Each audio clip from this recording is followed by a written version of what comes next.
Hello, আপনাদের সবাইকে welcome জানিয়ে শুরু করছি আজকে নতুন একটি ভ্লগ। আমি শর্মিষ্ঠা। আশা করি আপনারা সবাই খুব ভালো আছেন, সুস্থ আছেন, আর আমরাও বেশ ভালো আছি। ঘড়িতে সময় এখন 9:30। আজ আর সূর্যের মুখ পুরোপুরি দেখা যাচ্ছে না। ওই যে দেখুন, গাছের মাঝখান দিয়ে একটু উঁকি মারছে। সকাল থেকেই দেখছি চারিদিকটা এরকম নিঝুম আর অন্ধকারাচ্ছন্ন হয়ে রয়েছে। মনে হচ্ছে এখনই সন্ধে নেমে এসেছে। ওয়েদারে যদিও দেখাচ্ছে কিছুক্ষণের মধ্যেই বৃষ্টি শুরু হবে। আর বাইরের স্নোগুলো কিছুটা তো গলে গেছে। আজকের বৃষ্টিটা হলে মনে হয় পুরোটাই গলে যাবে। বাইরে আর বেশিক্ষণ থাকলাম না।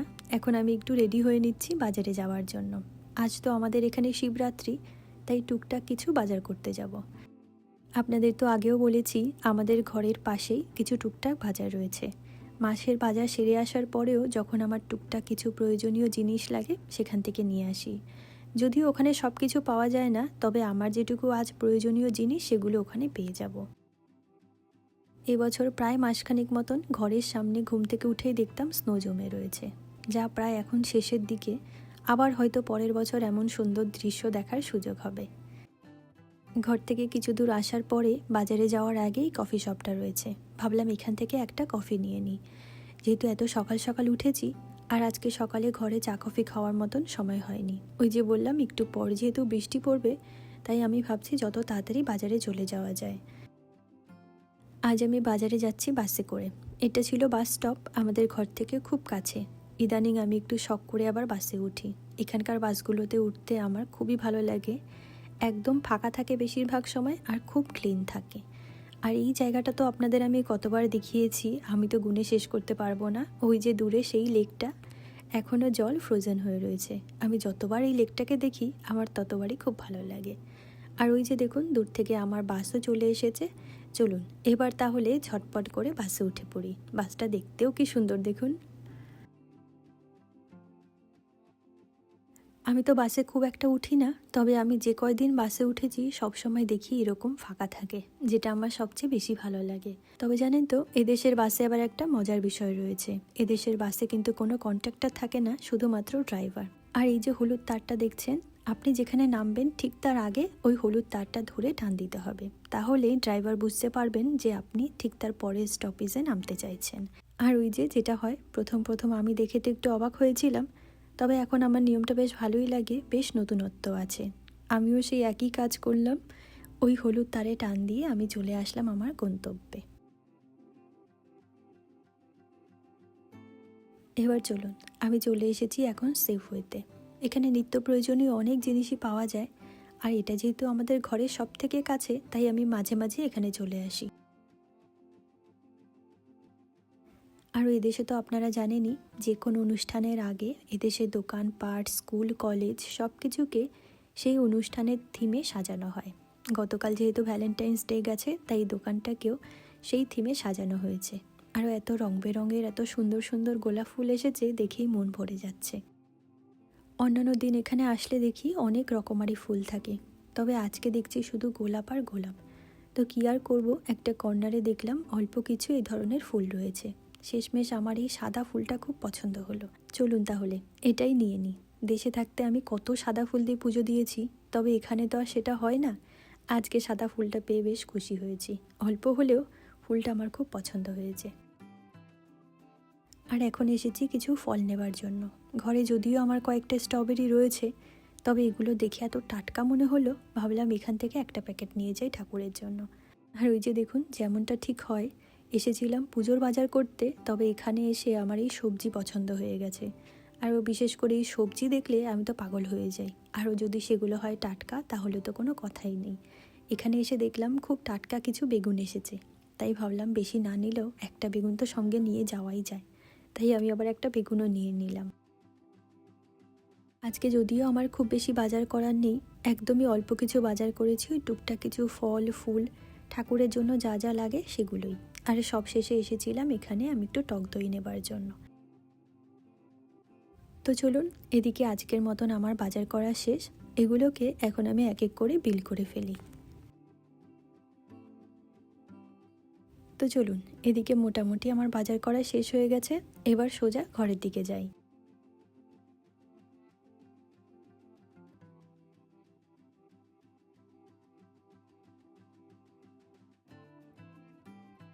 এদিকে ঘরে আসতে আসতে আমার এত জল তেষ্টা পেয়ে গিয়েছিল, তাই ভাবলাম এগুলো রেখে আগে একটু জল খেয়ে নিই।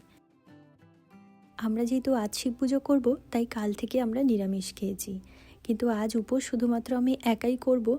ওর যেহেতু বাইরে কাজের অনেক প্রেশার, ওর পক্ষে সম্ভব হয় না পুরোপুরি উপোসটা থাকার। তবে আমি উপোস থাকলেও কিন্তু নির্জলা উপোস করতে পারি না, কারণ এখন আমার অনেকটাই কষ্ট হয়ে যায়, তাই আমি ওই চা, জল, শরবত এগুলো খেয়ে থাকি আর কি।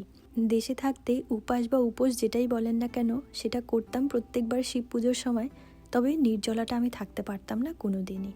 আর ওই দেশে যেহেতু সবটাই নিজের করতে হয়, এখানে তো অসম্ভব ব্যাপার। সে যাই হোক, চলুন এবার যাব আমি সোজা স্নানে। বিকেলে তো পুজোর অনেক কিছু জোগাড় করা রয়েছে, তাই আপনাদের সঙ্গে আবার সোজা দেখা হচ্ছে বিকেলবেলায়।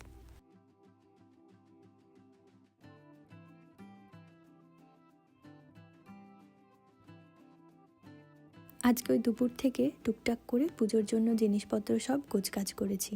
সবই খুঁজে পেয়েছি, তবে বেলপাতাটা আর পাইনি দেশে। তো কী আর করার, বাকি জিনিসগুলো গোছানোর আগে ভাবলাম একটু রেডি হয়ে নিই। এমনিতেই তো আমি শাড়ি খুব একটা বেশি পরি না, আরও এদেশে আসার পর থেকে শাড়ি পরার সুযোগ খুব একটা বেশি হয়ও না, তাই আমি শাড়িটা এখনও খুব ভালো পরা শিখে উঠতে পারিনি। তবে চেষ্টা করি এই পুজোর দিনগুলোতে একটু একটু করে শাড়ি পরার, তবে সব সময় হয়ে ওঠে না। আজকে আমি এই জামদানি শাড়িটা পরেছি।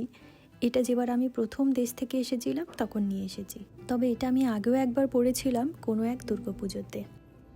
আর এবছর যখন আমি দেশে গেলাম, তখন না ওই শীতকালীন পুষ্প প্রদর্শনী মেলাটা পেয়েছিলাম। সেই মেলায় এই ধরনের ছোট্ট ছোট্ট মাটির গয়না বিক্রি হচ্ছিল, আর এই গয়নাটা আমার এত পছন্দ হয়েছিল তখন, তাই আমি এরকম ধরনের কিছু ছোট ছোট মাটির গয়না কিনে নিয়ে এসেছি। খুব বেশি একটা তো পরা হয় না, তো আজকে দেখলাম এই শাড়ির সঙ্গে গয়নাটা ম্যাচ হয়ে গেছে। সে যাই হোক, চলুন এবার আমি মোটামুটি একটু রেডি হয়ে গেছি। এবার যাব পুজোর বাকি জিনিসগুলো গোছাতে। শাড়ি আর এই ধরনের টুকটাক গয়না তো খুব একটা বেশি পরা হয় না। আজকে যেহেতু পরেছি, তাই আমি নিজেকে মনে হচ্ছে 100 বার করে দেখছি যে আমার কেমন লাগছে। সে যাই হোক, চলুন নিজেকে এখন আর বারবার করে আয়নায় দেখলে হবে না। এখন অনেক কাজ রয়েছে, সেগুলো ঝটপট করে করে ফেলি। আজ দুপুরেই আমি আমার রান্নাঘরটায় গঙ্গা জল ছিটিয়ে দিয়েছিলাম। আর পুজোর সময় আমার ঠাকুরের অল্প টুকটাক কিছু বাসন রয়েছে, যেগুলো আমি ওই পুজোর সময়ে বের করি, সেগুলো বের করে রেখেছিলাম ধুয়ে মুছে পরিষ্কার করে। আর এখন তাতেই এক এক করে ঠাকুরের জন্য ভোগগুলো বানিয়ে ফেলি। আজকে যদিও আমি খুব বেশি কিছু বানাবো না, যে কোনো পুজোয় আমি চেষ্টা করি একটু করে মিষ্টি বানানোর।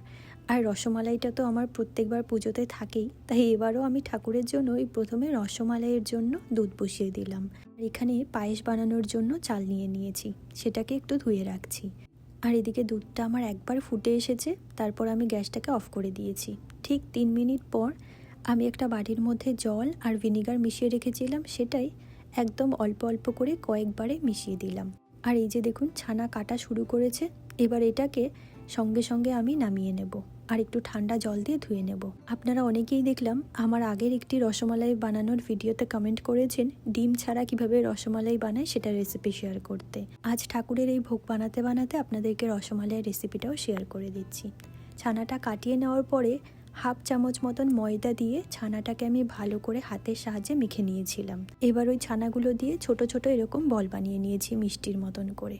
আর এই পাত্রটার মধ্যে আমি আগে থেকে একটু চিনি দিয়ে জল ফোটাচ্ছিলাম, একেবারেই অল্প পরিমাণে চিনি। আর আমার চিনির রঙটা একটু ব্রাউন কালারের হয়েছে, কারণ আমি ব্রাউন সুগার দিয়েছি, তাই জন্য। আপনারা চাইলে কিন্তু সাদা চিনিও ব্যবহার করতে পারেন, তবে পরিমাণটা খুবই কম, যেন খুব আঠালো শিরা তৈরি না হয়, একটু পাতলা হলেই ভালো হয়। এরপর ঢাকনা দিয়ে মিষ্টিগুলোকে হাই ফ্লেমে প্রায় 25 মিনিট মতন ফোটাতে হবে। ওদিকে মিষ্টিগুলো ফুটতে থাকুক, ততক্ষণে চলুন এখানে আজ আমি একটু নিরামিষ চিড়ের পোলাও বানাবো। তাই চিড়েটাকে সামান্য একটু জলে ভিজিয়ে তাতে সামান্য একটু চিনি আর একটু ঘি দিয়ে মেখে রাখলাম। আর এই যে দেখুন, আমার মিষ্টিগুলো ফুলে একদম ডাবল হয়ে গেছে। আর এটা হচ্ছে দ্বিতীয় ধাপ। এখন ওই গরম মিষ্টিগুলোকে সঙ্গে সঙ্গে তুলে একদম ঠান্ডা জলের মধ্যে দিয়ে দিতে হবে। এর মধ্যে যদি আইস কিউব দেওয়া যায় তাহলে খুব ভালো, আর যদি খুব ঠান্ডা জল হয় তাহলেও ভালো, দুটোর একটা হলেই হবে। আমি আর আইস কিউব দিইনি, কারণ এখানকার জল খুবই ঠান্ডা। আর এরপর আমি কিছুটা দুধ আবার এই পাত্রের মধ্যে ফোটাচ্ছিলাম। দুধটা যখন একটু শুকিয়ে এসেছে, তার মধ্যে এখন মিষ্টিগুলোকে ওই ঠান্ডা জল থেকে তুলে ভালো করে চেপে চেপে মিষ্টিগুলো থেকে যা জল ছিল সেগুলো বের করে নিচ্ছি। আর বের করার পরই এক এক করে সেগুলোকে আমি দুধের মধ্যে দিয়ে দেবো। আর এই সময়ে গ্যাসের ওভেনটা একেবারেই কমিয়ে রাখবো।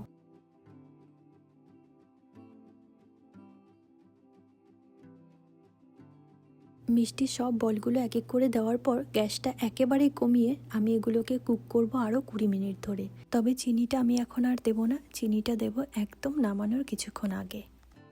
প্রায় 20 মিনিট মতন রসমালাইগুলো ফোটার পর আমি এর মধ্যে একটু কনডেন্স মিল্ক অ্যাড করে দিচ্ছি। আপনারা চাইলে গুঁড়ো দুধটাকে হালকা উষ্ণ গরম জলে গুলেও দিতে পারেন, তবে কনডেন্স মিল্ক দিলে অনেকটা ওই দোকানের মতন টেস্ট হয়। এবার এটাকে আমি আরও 10 মিনিট মতন রান্না করব, তবে গ্যাসের ফ্লেম কিন্তু একেবারেই লো থাকবে পুরোটা সময়।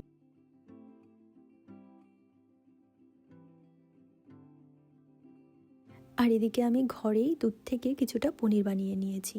এদেশে পনিরটা খুব একটা বেশি ভালো পাওয়া যায় না, তাই আমি পনিরটা বেশিরভাগ সময় চেষ্টা করি ঘরে বানানো। আর এদিকে আমি কিছুটা সবজি নিয়ে নিয়েছি, যার মধ্যে ছিল আলু, বিনস, মটরশুঁটি আর টমেটো। এগুলোকে সব কিছু এখন এক এক করে ছোট ছোট করে কেটে নেব।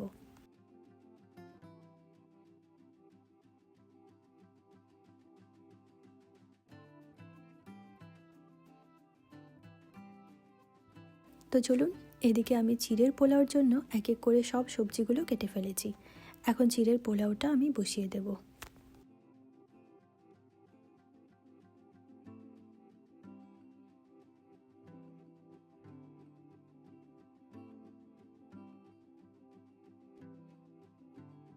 আর এদিকে রসমালাইটা এখন অনেকটা গাঢ় হয়ে এসেছে। নামানোর আগে আমি ওতে কিছুটা চিনি দিয়ে দিলাম। আর আমি ব্রাউন সুগার দিয়েছি বলে আগেই বললাম এরকম রং হয়েছে, তবে সাদা চিনিও কিন্তু ব্যবহার করা যায় এক্ষেত্রে, সেটা আরও দেখতে বেশি ভালো হয়। আর আমি ব্রাউন সুগার দেওয়াতে না, এটা সব শেষে মনে হচ্ছিল নলেন গুড়ের রসমালাই। সে যাই হোক, চিনিটা দেওয়ার পরে আমি সেটাকে আরও 10 মিনিট মতন ফুটিয়ে নিয়েছিলাম। ব্যাস, তাহলেই আমার রসমালাই রেডি। তবে এই রসমালাইটা দোকানে কিভাবে বানায় আমি তো পারফেক্ট জানি না, তবে আমি কিন্তু এভাবেই বানানোর চেষ্টা করি। আর বিশ্বাস করুন, এইভাবে বানালে রসমালাইটা সেম টু সেম একেবারে দোকানের মতনই খেতে হয়। তবে জানেন তো, আমি এই রসমালাই বানানো শেখার আগে আরও 100 বার মতন রসমালাই বানিয়েছি, তবে কোনোবারই না পারফেক্ট হয়নি। এখনও যে পুরো পারফেক্ট হয় এমনটা না, তবে বলবো যে রসমালাই আগের থেকে অনেকটাই ভালো হয়। তবে জানেন তো, রসমালাই বানানো কিন্তু খুব একটা হাতে ঘোরা কাজ না, খুবই সহজ। শুধু কয়েকটা ধাপ ফলো করলেই খুব ভালো রসমালাই তৈরি হয়ে যায়।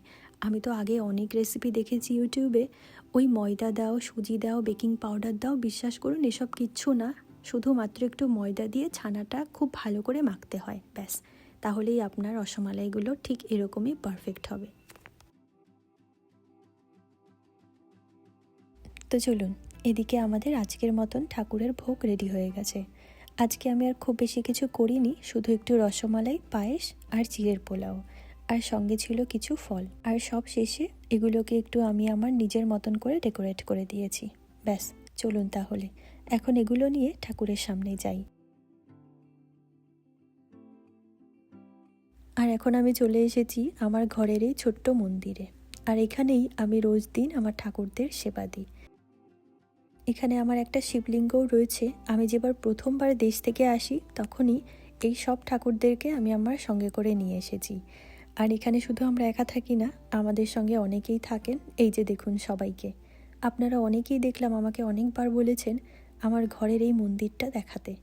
এখনও তো সেভাবে মন্দির করে উঠতে পারিনি, যেহেতু এখানে খুব একটা ভালো জায়গা নেই। সেই জন্য আমি সমস্ত ঠাকুরদেরকে এক জায়গায় রেখেছি।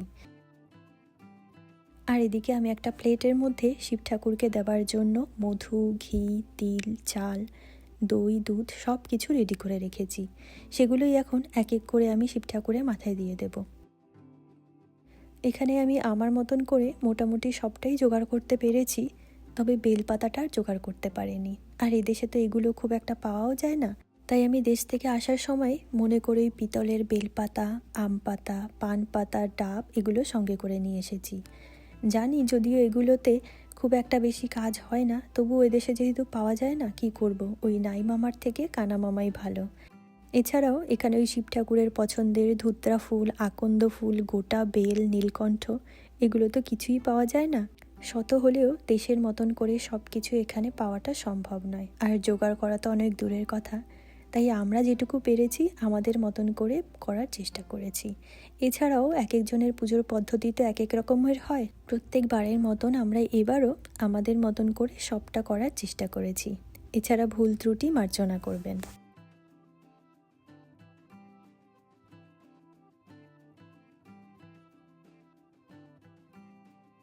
আমাদের দুজনেরই অভিষেক করা শেষ।